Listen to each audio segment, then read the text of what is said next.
Hello everyone, this is Desy, and in this video I want to talk about the default settings within WebPST. So to get to our settings, we're just going to click up here, click on settings, and then we have client defaults, server defaults, case defaults, core types, affidavits, invoices, job, and PST license.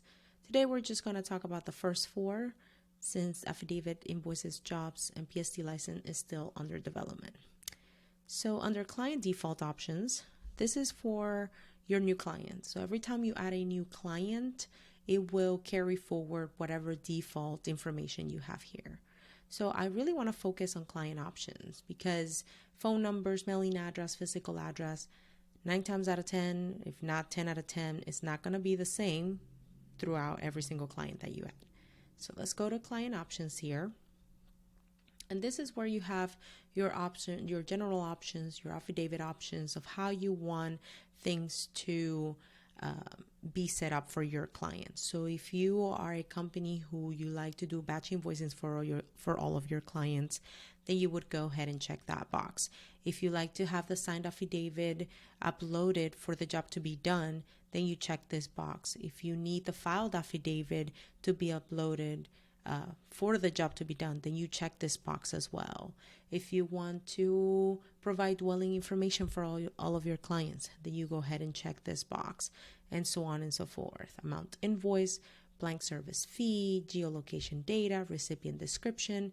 You get to decide what it is that you want defaulted all the time, so that when you're adding a new client to your database, you do not have to go under client options and check the same boxes over and over again.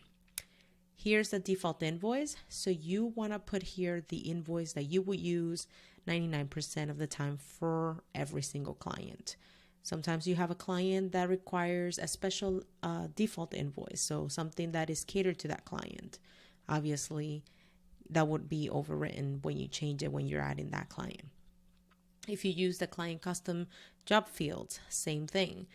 If it's going to be the same pretty much for 99% of your clients, then I will set it up. And also printing options.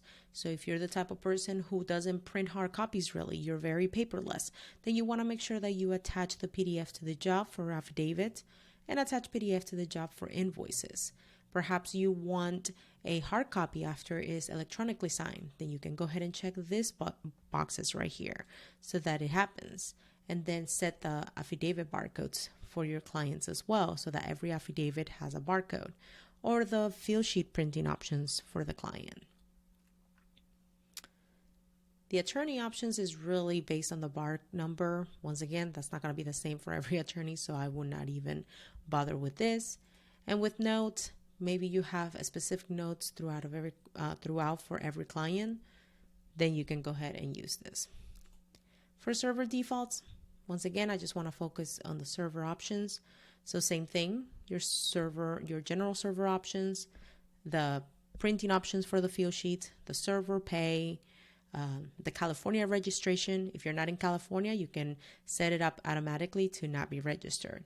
And as far as license and declarations, licenses are always different per server, so we don't allow you to edit this at all or make defaults on that. Then we have the case defaults. So this is the case window itself. I recommend to just set up the state that you're in. If you are in Florida, in Texas, in California, 9 times out of 10, the papers that you're going to receive are from that state. So you can go ahead and just set that up. And then you can then later on just select the county where the case comes from and the type of court, which leads me to the last one, which is court types. So you can see I have a list here of court types, and the way to add to this list and remove it is by going to court types here. You will hit add a court type, hit accept, or you can remove the court type. So the goal is to make sure that your data entry goes as fast as possible. You don't have to be touching client options, server options, cases too much, and then you have a list of court types for your cases. As always, if you guys have any questions, give us a call. We're here to help in any way we can. Thank you.